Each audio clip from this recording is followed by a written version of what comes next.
Mi presentación tiene como punto de partida la experiencia que se narra en Jueces, cuando Gedeón destruyó el altar de Baal y la gente vino para defender a Dios, así que tenemos una teodicea allá. Y el papá de él, Joás, dijo, y acá es el juego de palabras que constituye la base de mi artículo, Jerubal o Jerubal en hebreo, que se defienda Baal, ¿no? Que se defienda Baal. Y entonces Jerubal, Yahvé, podemos decir que se defienda Yahvé, y creo que esto es un modelo de teodicea en el libro de Job. Bueno, no voy a entrar en todas las definiciones, ya se presentó ayer, la de Lactancio, ¿no? Y la de Epicuro, que ya el doctor Tim ha presentado. Son las tres preguntas, ¿no? Las viejas preguntas de Epicuro, dice David Hume, cuando replantea este problema, quedan sin respuestas. Dios quiere impedir el mal, pero no puede, entonces es impotente. Puede, pero no quiere, entonces es malévolo. Puede y quiere, entonces ¿de dónde viene el mal? Estos son siempre los grandes desafíos de la teodicea. Perspectivas más modernas, más contemporáneas, vienen un poquito más fuertes y más acusadoras. Por ejemplo, C.S. Lewis, el conocido, ¿no? Apologeta cristiano, lo dice así: si Dios fuera bueno, desearía que sus criaturas fueran perfectamente felices. Y si Dios fuera todopoderoso, podría hacer lo que quisiera. Pero las criaturas no son felices. Por lo tanto, Dios carece de bondad o de poder o de ambos. Es muy fuerte, ¿no? En el artículo que va a estar en la página pueden tener todas las citas y todas las referencias. Harold Kushner, en su libro Cuando cosas malas pasan a la gente buena, construye un silogismo en la misma línea. Si Dios fuera todopoderoso, podría destruir el mal. Si Dios fuera omnibenevolente, destruiría el mal. Pero el mal no ha sido destruido. Por lo tanto, o Dios no existe o está limitado. Pero hay prueba que Dios existe. Por lo tanto, Dios no es todopoderoso. Para suavizar un poquito esta conclusión de que Dios no es todopoderoso, que es muy fuerte, ¿no?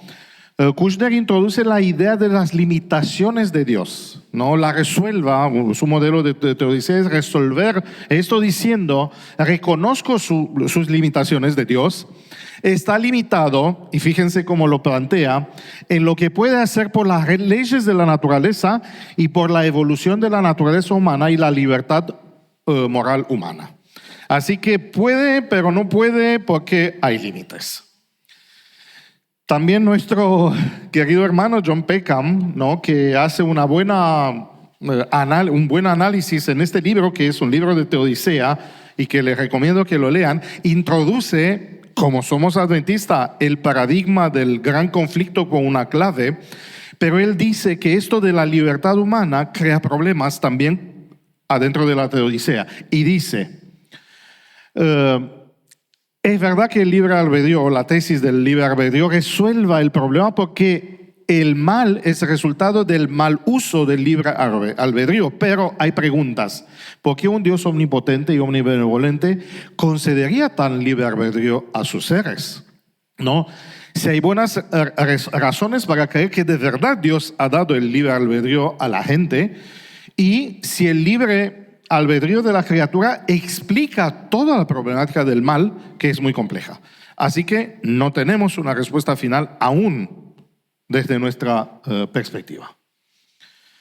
Otro autor resume toda la problemática de las teodiceas en estas tres declaraciones que dice él.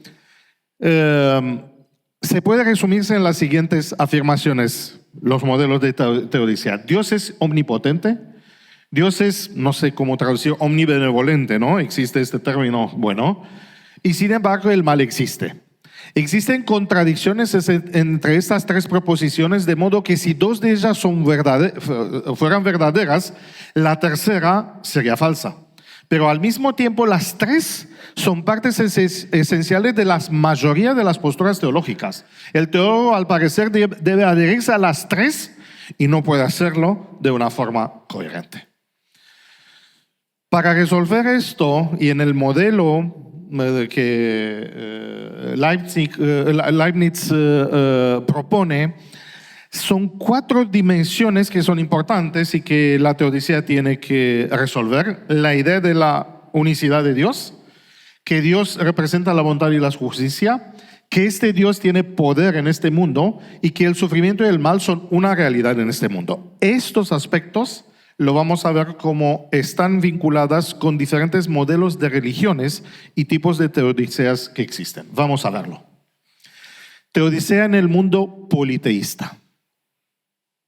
Claro, el mundo politeísta niega la idea de un Dios único, y esto se hace muy fácil, por ejemplo, en el hinduismo y en el budismo, que tienen millones de dioses, y resuelvan el problema por la ley del karman o karma, como se conoce más en nuestra cultura, la retribución moral. Hay una ley que determina también la reencarnación y todas estas cosas, y los dioses son impotentes para cambiar la angustia de los seres humanos, porque todos los seres, aún los dioses, están sujetos a esta ley. Entonces, no se puede cambiar. Así que, así se resuelve el problema, y como hay muchos dioses, no se puede culpar a nadie porque ninguno es tan poderoso. ¿Se fijan? En realidad, se niega la omnipotencia de los dioses.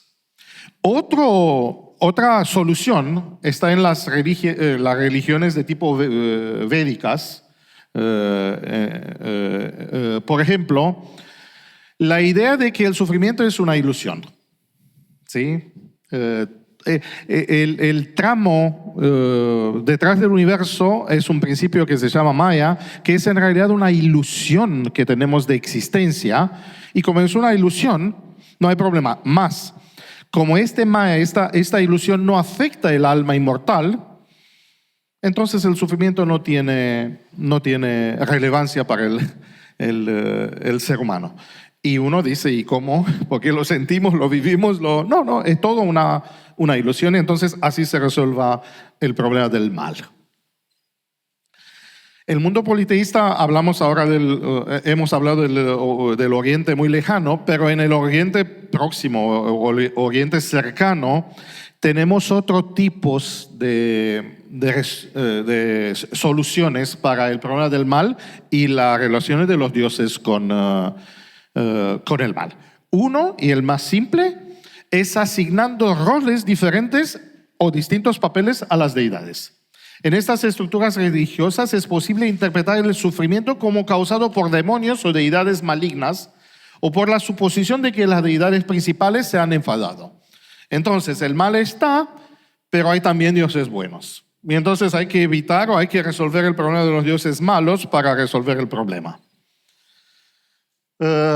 Otras soluciones son, como por ejemplo en la teología babilónica, los humanos no pueden comprender los planes de los dioses, y que los actos de estos dioses, que son muy, muy peculiares, pueden ser desastrosos para el ser humano. Por esto aparecen en los textos del cercano Oriente, y no tenemos acá tiempo para mostrar, pero hay multitudes de textos, aparece el concepto de malicia divina, que está ubicado algunas veces en unos dioses inferiores, porque saben que el panteón del antiguo y cercano Oriente tiene hasta niveles, ¿no?, de influencia, pero también en los dioses que son considerados los primordiales, ¿no? En Akkad, Sumer, Ur, hay dioses que carecen de piedad. Así que esto es una forma de justificar el mal. Así son los dioses, son malos. Hasta algunos de ellos son tramposos y le hacen trampas a los humanos para que se deleiten en el sufrimiento del ser humano. Otro modelo, y acá nos acercamos más al libro de Job y el argumento de sus amigos, es construir una teología de la retribución, ¿no? No voy a entrar en algunos detalles. La idea es simple. Algo malo debe hacer una persona para que el mal venga sobre él. Y es el castigo divino, por pecados que o no se da cuenta de ellos o son pecados escondidos y entonces esto es más. Así que los pecados ocultos son castigados y así se explica el mal o la mala suerte en la vida de una persona. Otro concepto importante que aparece, y allá nos vamos ya yendo para las religiones ya no politeístas, sino dualistas, es la idea, hay términos alemanes en esto, el Chaoskampf o Götzenkampf, la lucha de los dioses o la lucha del caos. En los materiales hititas y cananitas tenemos como los humanos víctimas de una pelea entre dioses. Y todas las cosmogonías del Antiguo y Cercano Oriente se construyen por luchas entre dioses. Esto se va a hacer más evidente en el dualismo, donde, por ejemplo, tenemos precursores de mentalidades dualistas en la religión cananita, donde los dioses que pelean son iguales en poder. Y entonces ninguno puede vencerlo al otro, ¿no? Y así se justifica por qué no para el mal y por qué no se le pone fin al mal, porque ninguno está, no hay un Dios supremo a quien se le puede imputar el problema del mal. Y el ejemplo clásico de dualismo se encuentra en las religiones de tipo persa, el zoroastrismo, por ejemplo, donde ninguno sale vencedor en la lucha. Y entonces, como solución, se niega la omnipotencia de Dios. En realidad, ningún Dios es tan potente para que pueda solucionar el mal.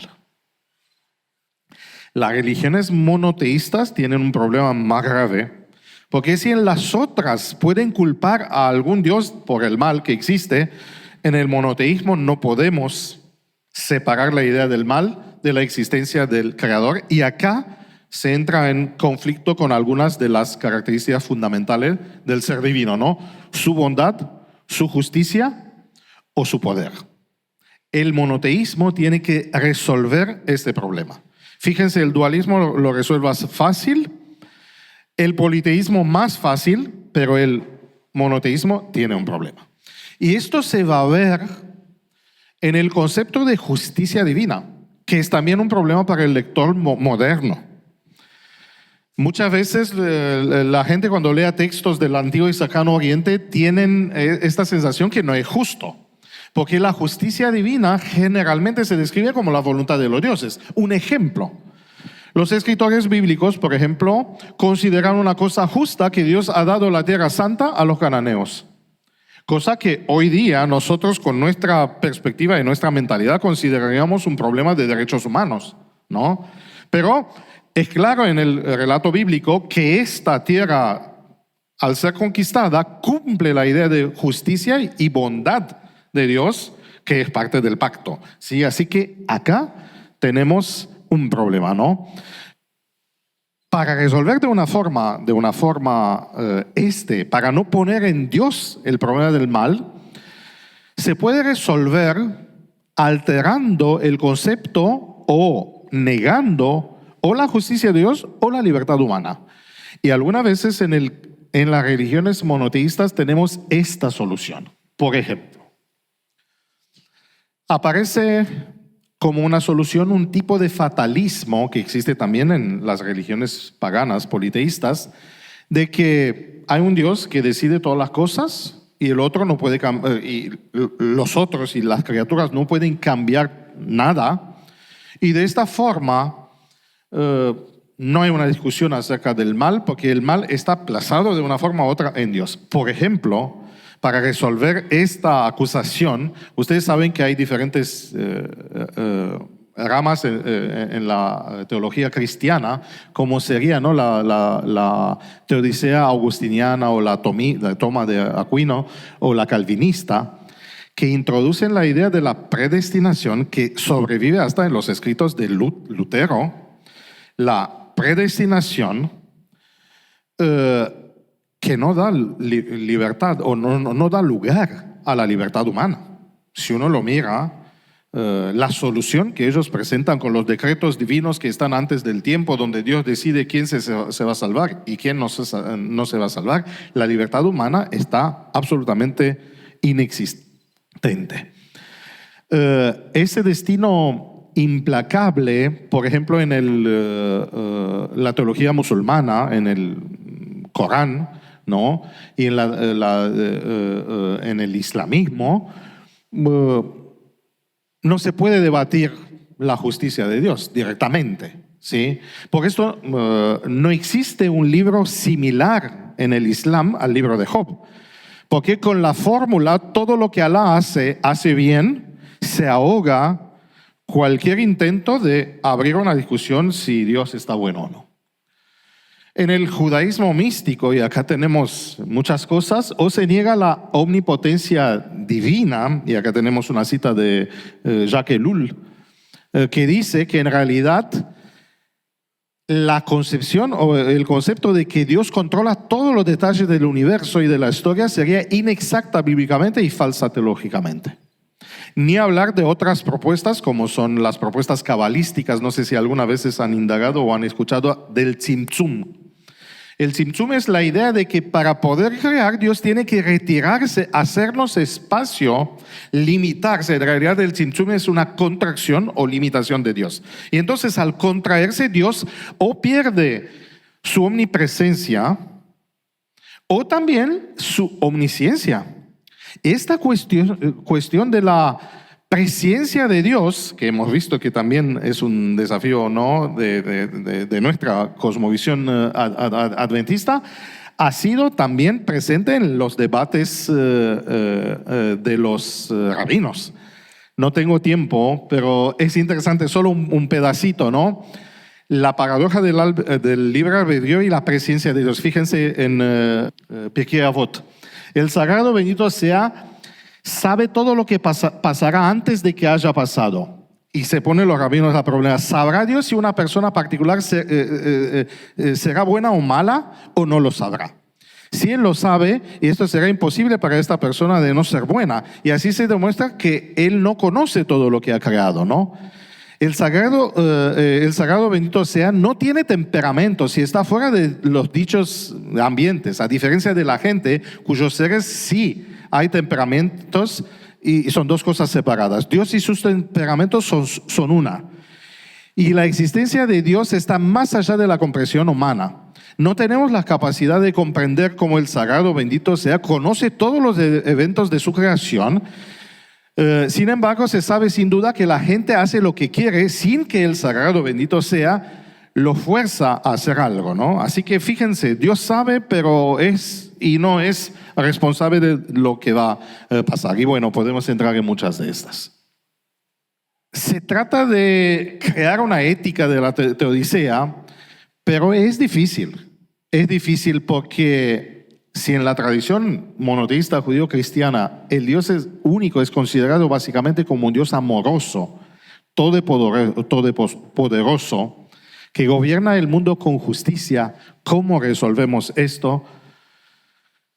¿Cómo reconciliamos todos estos atributos? Para esto se han creado, y acá tienen una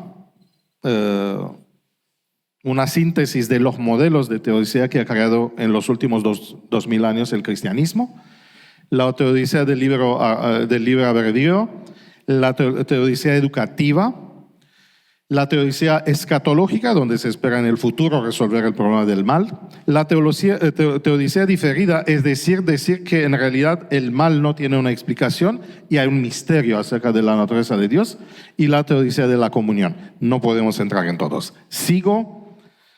Hay poco que nos queda. Ahora volvemos al libro de Job. ¿Cómo podemos ver y cómo podemos analizarlo esto en el libro de Job? Lo podemos hacer de dos perspectivas. Uno al nivel narrativo, mirando el libro como entero, y vamos a tener una perspectiva interesante desde este acercamiento, o mirando los discursos que están adentro del libro de Job, es decir, al nivel de los discursos de los interlocutores.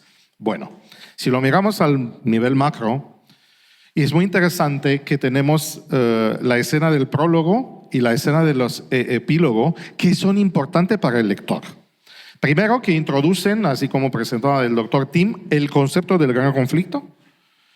Y de esta forma se corta cualquier posibilidad de ubicar el problema del mal y del sufrimiento en Dios, con el prólogo. El lector tiene este prólogo, pero es muy interesante que Job no lo tiene nunca.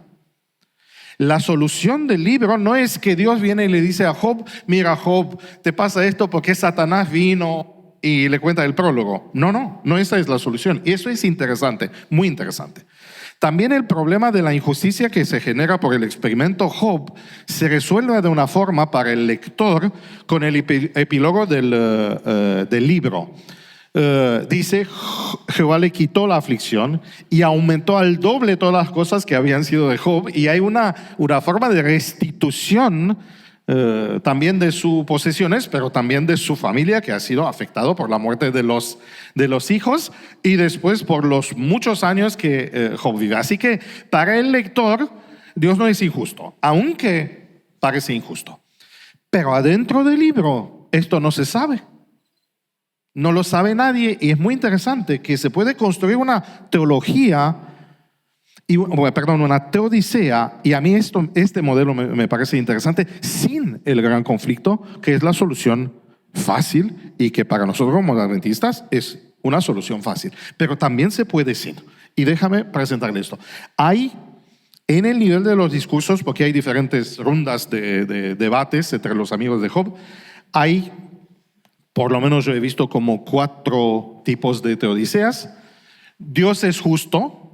Y esto es la teodicea de la justa retribución. ¿Qué dicen los amigos de Job? Y este es el modelo del antiguo y cercano oriente. Algo mal has hecho y recibes el castigo. Dios es justo y así se resuelve el problema del mal. ¿Sí? Prácticamente se llama esto como una teodicea retributiva educativa. Hay un propósito del castigo, y es o expiar o hacerte despertar y reconocer. Y la solución que ellos proponen es: reconoce que eso es malo y se va a terminar el mal. Hay algo interesante. Uno de mis alumnos, de nuestros alumnos de UAB, Carl Boskamp, escribió su tesis de maestría sobre esto, y es muy interesante que se hace un análisis de una visión que aparece en el discurso de Elifaz, donde un demonio, porque es un espíritu, dice, pero es un espíritu maligno, habla y hace declaraciones acerca de Dios. Y fíjense que acá tenemos un modelo como los del Antiguo y Cercano Oriente, que Dios es malo. La solución es que le pasa algo a Job porque Dios es malo. Fíjense, ¿será el mortal más justo que Dios? ¿Será el hombre más puro de él que lo hizo? Si ni siquiera en sus siervos confía, fíjense qué descripción del carácter de Dios, si ni siquiera en sus siervos confía, y aún en sus ángeles encuentra el error. ¿Sí? Esta es una rara explicación del mal, pero que existe allá. Y claro, te preguntas quién es este espíritu, ¿no? Que le da una visión, que le aparece en una visión y que le transmite esta idea. Y fíjense que falta de esperanza en todo este discurso. Dice, si ni siquiera en sus siervos confía y aún a sus ángeles descubre error, ¿cuánto más en lo que habitan en las casas de barro cimentadas en el pueblo, que serán aplastados como la polilla? Fatalismo total. Calvino ha visto también la ausencia de Dios que se calla y no habla, como una solución. Así que hay que esperar hasta que Dios va a hablar, y algunas veces defendemos así que Dios nos va a explicar, y algunas veces hacemos una escatología del silencio de Dios, que en el cielo Dios nos va a explicar el mal, pero no lo necesitamos en el cielo, lo necesitamos ahora. Por esto, lo último, sí, es que esto es el problema. Dios ausente o el silencio de Dios no resuelva el problema del mal, pero sí esto que, déjame decirlo así, es un Jerobal, no un Jerobal, sino un Yahvé, un Yeru Yahvé, Dios defendiéndose a sí mismo. Son interesantes y merece leer mucho sobre esto y leer los capítulos mismos, los capítulos 38, 41 de Job.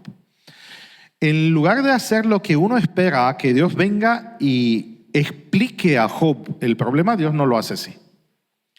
Primero, lo enfrenta a Job en 2 perspectivas. Primero, como uno que sabe, y después en una humildad retórica interesante, como Dios que no sabe y ahora Dios quiere aprender. Sí, fíjense, Dios como maestro y Dios como alumno. Y le pone unas preguntas que algunas veces pensamos que son retóricas, pero no son tan retóricas, cuyas conclusiones son muy interesantes. Como Dios no fue presente a la fundación del mundo, porque lo pregunta, ¿dónde estabas tú cuando yo puse los cimientos de la tierra? Dime si lo entiendes. Y como Job no estuvo presente, no puede hacer comentarios como hacen él y sus amigos acerca de cómo debe funcionar el mundo y cómo debe ser, porque si no fuiste desde el principio, no lo puedes solucionar. Y esto puede ser un modelo para nosotros, porque muchas veces tenemos el atrevimiento de construir odiseas sin tener todo el esquema en la mente. No tenemos ni el principio ni el fin y queremos crear una ecuación que resuelva todo el problema del mal y de Dios, analizando fragmentos pequeños de la historia, algunas veces de nuestra experiencia, ¿no? Y con esto queremos extrapolar todo al todo el universo, ¿sí? Así que por no estar presente en la creación estamos descalificados de dar respuestas. Pero también hace preguntas, ¿conoces de verdad al Creador? ¿Sabes tú quién hizo todo esto? Y de repente Job se da cuenta que no lo conoce. Ni él ni sus amigos, a cuales Dios al final del libro, en el epílogo, los reta y dicen, han hablado mal de mí. Toda esta teodicea de la justa retribución es una basura, no vale. Entonces, ¿cómo se resuelve? Por un recorrido, y en la tarde capaz que en la ponencia de Noemí vamos a ver esto, ¿no? Un recorrido del mundo creado. En una poesía lindísima, bella, de los discursos divinos acerca de él y de la creación, Dios le muestra a Job que el mundo es radicalmente no antropocéntrico, que hay lugares salvajes y animales cuyo valor no tiene nada que ver con su utilidad para la humanidad, y que Dios se deleita en su relación con estas criaturas.